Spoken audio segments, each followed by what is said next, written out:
আসসালামু আলাইকুম, welcome back to my channel. যেখান থেকে দেখছেন আশা করি সবাই খুব ভালো আছেন। আজকের রেসিপিতে থাকছে নিমকি। আর এই নিমকি কিন্তু দুধ চায়ের সাথে খেতে অনেক বেশি মজা লাগে। আগে আমরা ছোটোবেলায় দুধ চায়ের সাথে এরকম নিমকি দিয়ে খেতাম, খেতে কিন্তু ভীষণ মজা লাগতো। আর চিন্তা করতাম যে এই নিমকি বানাতে মনে হয় অনেক বেশি সময় লাগে আর অনেক বেশি কঠিন, কিন্তু আসলে না, খুব সহজে ঘরে থাকা উপকরণ দিয়ে খুব তাড়াতাড়ি কিন্তু এই নিমকি বানানো যায়। আপনারা নিজেরাও কিন্তু অবাক হয়ে যাবেন এই নিমকি বানানো যে এত সহজ। যারা জানেন তারা তো জানেন, আর যারা জানেন না আজকের রেসিপিটা তাদের জন্য। আশা করি পুরো রেসিপিটা আপনাদের অনেক বেশি উপকারে আসবে। নিমকির জন্য প্রথমে একটা ডো বানাতে হবে। আর এই ডো বানানোর জন্য অবশ্যই চেষ্টা করবেন বড় সাইজের একটা বাটি নিতে, তাহলে আর ছড়িয়ে ছিটিয়ে যাবে না চারপাশে। এখানে দিয়ে দিচ্ছি 3 কাপ ময়দা, তার সাথে দিয়ে দিচ্ছি 1.5 চা চামচ লবণ। লবণের পরিমাণটা একটু কম করে দিবেন। আর এখানে দিয়ে দিচ্ছি 1 টেবিল চামচ কালো জিরা। এটা কিন্তু কোনোভাবেই স্কিপ করা যাবে না, এটা না দিলে কিন্তু নিমকির অরিজিনাল টেস্টটা খুঁজে পাবেন না। দিয়ে দিচ্ছি 1 কাপ অলিভ অয়েল, আপনারা চাইলে সয়াবিন তেলও ব্যবহার করতে পারেন। এবার ভালো করে হাত দিয়ে এগুলোকে মেখে নিতে হবে ময়দার সাথে। অবশ্যই এমনভাবে মাখাতে হবে যেন কোথাও দানা দানা না থাকে। আর এগুলো ভালো করে না মেশালে কিন্তু নিমকিটা অনেক বেশি খাস্তা বা ক্রিস্পি থাকবে না। এজন্য ভালো করে হাত দিয়ে এগুলো মাখিয়ে নিতে হবে।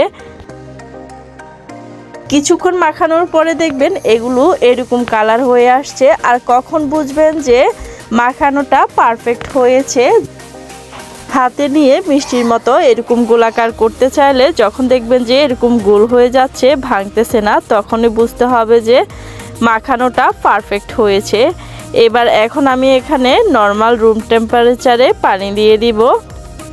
অল্প অল্প করে পানি দিয়ে মাখাতে হবে, একসাথে দিয়ে দিলে কিন্তু আটাটা নরম হয়ে যেতে পারে। এজন্য অল্প অল্প পরিমাণ পানি নিয়ে একটু একটু করে মাখাতে হবে। একবারে পানি দিয়ে দিলে কিন্তু আটাটা নরম হয়ে যেতে পারে, এজন্য অবশ্যই খেয়াল রাখতে হবে অল্প অল্প পরিমাণ পানি দিয়ে আটাটা আস্তে আস্তে মাখাতে হবে।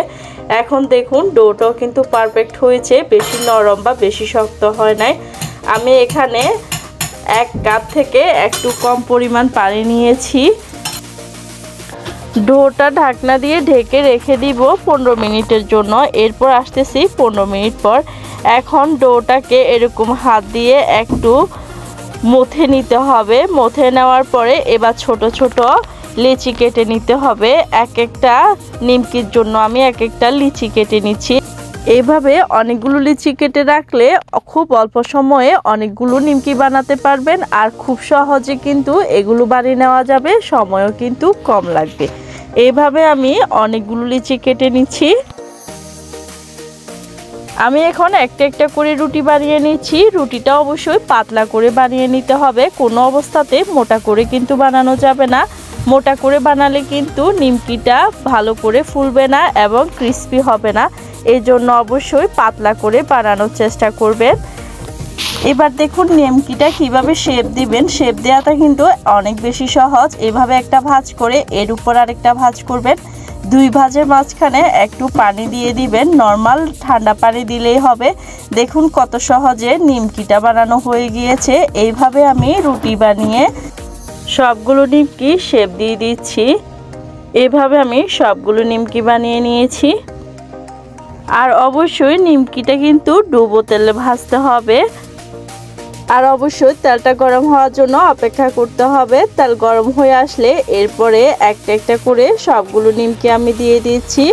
আর অবশ্যই চুলার আঁচটা মিডিয়াম টু লো এর মাঝামাঝি রাখতে হবে, বেশি জোরে আগুন দেওয়া যাবে না। বেশি জোরে আগুন দিলে কিন্তু নিমকি উপরে লাল হবে কিন্তু ভিতরে মুচমুচে হবে না। এই জন্য অবশ্যই চুলার টেম্পারেচারটা মিডিয়াম টু লো এর মাঝামাঝিতে রাখতে হবে। এইভাবে কিছুক্ষণ সময় ধরে আমি নিমকিগুলোকে ভেজে নিচ্ছি।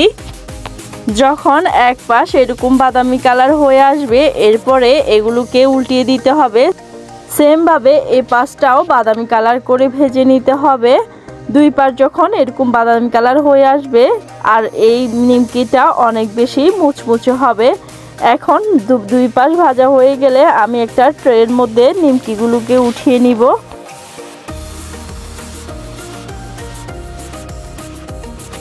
দেখুন নিমকিটা কত বেশি মুচমুচে হয়েছে। এভাবে আপনারাও কিন্তু বাসায় একবার বানিয়ে সবাইকে তাক লাগিয়ে দিতে পারেন। আর নিমকি পছন্দ করে না এমন মানুষ খুঁজে পাওয়া যাবে না। বিশেষ করে সবাই কিন্তু চা দিয়ে নিমকিটা খেতেই অনেক বেশি পছন্দ করে। আর বাসার সবাইকে এভাবে বানিয়ে দিলে তারা তো আপনার ফ্যান হয়ে যাবে। আর ভিডিওটা যদি ইউটিউব থেকে দেখে থাকেন সাবস্ক্রাইব করে দিবেন, ফেসবুক থেকে দেখে থাকলে ফলো করে দিবেন। আর ভিডিওটা যদি আপনাদের একটু উপকারে আসে লাইক কমেন্ট বেশি বেশি করে শেয়ার করে দিবেন। দেখা হবে পরবর্তী কোনো রেসিপিতে। ততদিন পর্যন্ত সবাই সুস্থ থাকবেন, ভালো থাকবেন, নিরাপদে থাকবেন। আল্লাহ হাফেজ।